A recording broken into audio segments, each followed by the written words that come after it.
Yeah, I have to be honest with you. When I heard that Penguin Random House had chosen my book, Talking Across the Divide, as one of the books that they wanted to share with you all today, and that they wanted me to be one of the authors to come and speak to all of you, to take 10 minutes or so of your time, all I could think was, I am so sorry. Now, I'm not putting myself down. I've been a speaker for a lot of years. I'm comfortable as a speaker. I'm very proud of my book. I love the book.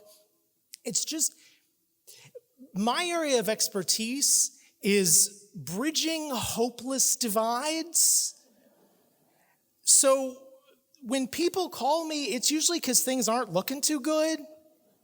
I get calls from families when family members are not speaking to each other and they're hoping I'll come in and help solve the problem. I get calls from organizations when there's a division within the organization that's so great that the whole organization may not exist in the future because people just can't see eye to eye. And that's when they call me to come in and consult or speak. So when Penguin Random House called and said, we think your book is super relevant to the entire next generation of American students, I was like, oh. All jokes aside, I don't have to tell you that our world is very polarized right now. So today, I'd like to offer you some hope. But first, who the heck am I, right? I first honed my bridge building skills in the trenches of a particular issue that was of particular importance to me. I spent 16 years of my life running a nonprofit organization dedicated to fostering dialogue between people with strong disagreements on matters of faith, sexuality, and gender. This was a topic that was dividing families then and is still dividing families now. And it was a topic I knew a lot about. I grew up in a very devout, conservative, evangelical home, and my family and my church and I were all firmly opposed to the growing acceptance of homosexuality that I saw happening when I was a teenager in the early 90s, happening across the country as we were getting more and more comfortable with gay people and gay relationships. For my family, this was a problem. And I believed it was important for me to take a stand against it. And then at 18, I found out that I was gay. So that was an interesting discovery, and it sent me on an unexpected journey of trying to understand, who am I? What do I believe? Do I believe the same things my parents do or not? Am I still a Christian? How am I going to live? All of this stuff. And the story of that journey is a story for another time. That's not what this book is. But I did write a book about that. It's called Torn. It's published by a different publisher, not Penguin Random House, so don't tell them I mentioned it.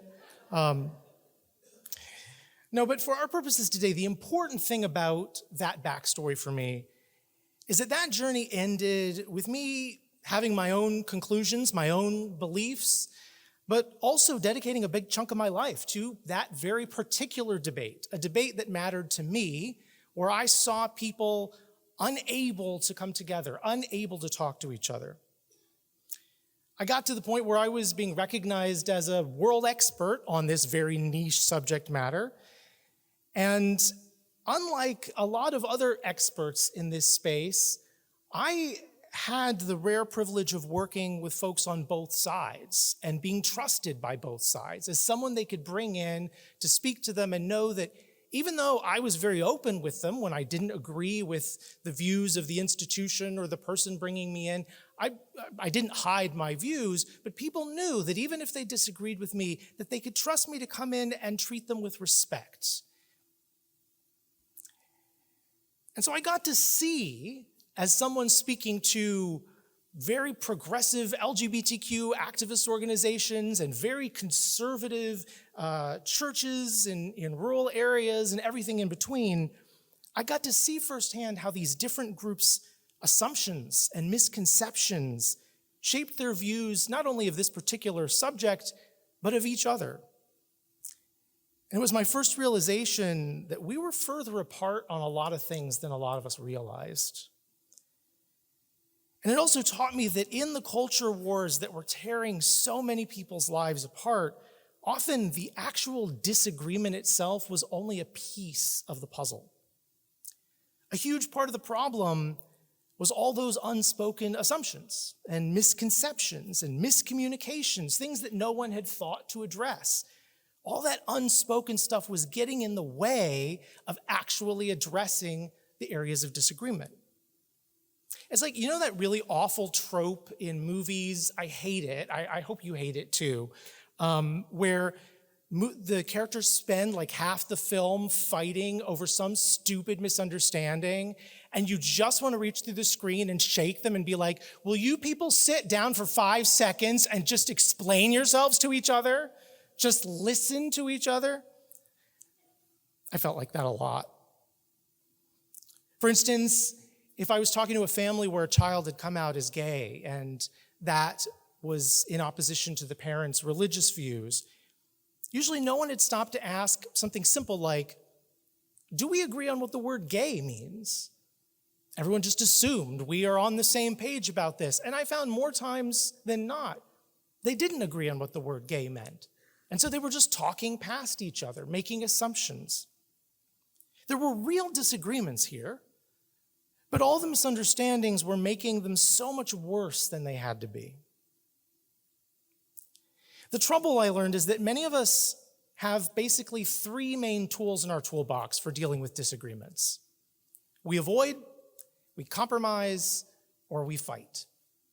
And all of those tools are useful in some circumstances. Sometimes you have to avoid the disagreement to keep the peace. Sometimes compromise is the best way to resolve a dispute.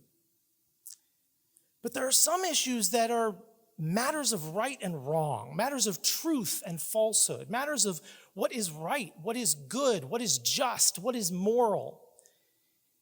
Issues where the question is too important to avoid and the answer is too important to compromise. And so on issues like those, the tool we have left is fight, and we do. We draw a line in the sand, we raise our voices, we refuse to give in. And again, sometimes that is the right thing to do. Sometimes it's necessary to apply pressure. But fighting is a tool that I find often works best in combination with other tools like dialogue. And without any dialogue, the fighting I was seeing on so many issues was just causing both sides to dig in their heels, often ending up even further apart than they started. And yet, when I suggested to these folks that they spend some time in dialogue, often both sides of the dispute would reject that idea outright.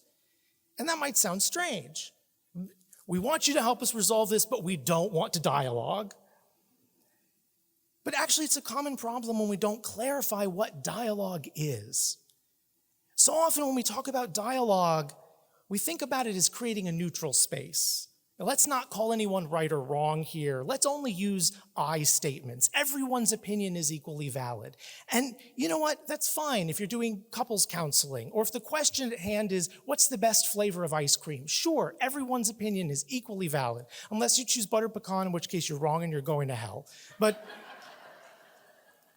if the question is this drink a life-saving medicine or is it poison? Well, everyone's opinion is not equally valid. We need to know what's true. And so when it came to, say, families arguing about a child coming out, often both sides saw this as one of those draw a line in the sand issues. This is about my child's eternal soul. I can't compromise on that. This is about my dignity and my happiness for the rest of my life and my humanity. I can't compromise on that. And so if they thought dialogue meant neutrality or compromise or avoiding the issue, of course they didn't want a dialogue. But the thing is, dialogue matters the most when the issue is important. If you and I can't agree on whether this is life-saving medicine or poison, we need to dialogue and figure out what you know and what I know so that we can find the answer. Unfortunately, today's internet culture, and I love the internet, I'm a geek, but today's internet culture has trained a lot of us to do the opposite. It's a lot easier to gain a following and those constant dopamine hits by preaching to your own choir and talking about how bad the other side is, saying, I refuse to dialogue with them as a sort of point of moral pride and claiming the high ground. But I am on a mission to show the world that dialogue doesn't have to be neutral, that strategic dialogue, where you can take a stand on an issue, a strong stand even, and still engage respectfully with your opponents, is not only possible, but necessary if we want to find the truth together, or even just to live well together in the midst of disagreement. So Talking Across the Divide is my step-by-step guide for how to do that based on my 25 years experience doing that in the real world. Overcoming common obstacles, getting people to the table, even to dialogue, and in many cases, ultimately changing people's minds. Using techniques like strategic listening and storytelling to help people see other perspectives. If I could accomplish one thing with the rest of my life, it would be to teach people how to do this. Because I know that it can feel these days like you're getting hit with everything, everywhere, all at once. And in the film by that title, there's this one character. As a chaotic battle threatens to destroy the universe, there's one character who stands as an unsung hero of quiet, reasonable dialogue. And he says in part this: you think I'm weak, don't you? You tell me that it's a cruel world and we're all just running around in circles. I know that. I've been on this earth just as many days as you. When I choose to see the good side of things, I'm not being naive. It is strategic and necessary. I know you see yourself as a fighter. Well, I see myself as one too. This is how I fight. So, yes, I hope that many of you will find my book, Talking Across the Divide, useful. But even if you never pick it up, I hope even more that you will join me in fighting for a better world. Not fighting each other, but committing through dialogue to fight the polarization that threatens to tear us all apart. Thank you.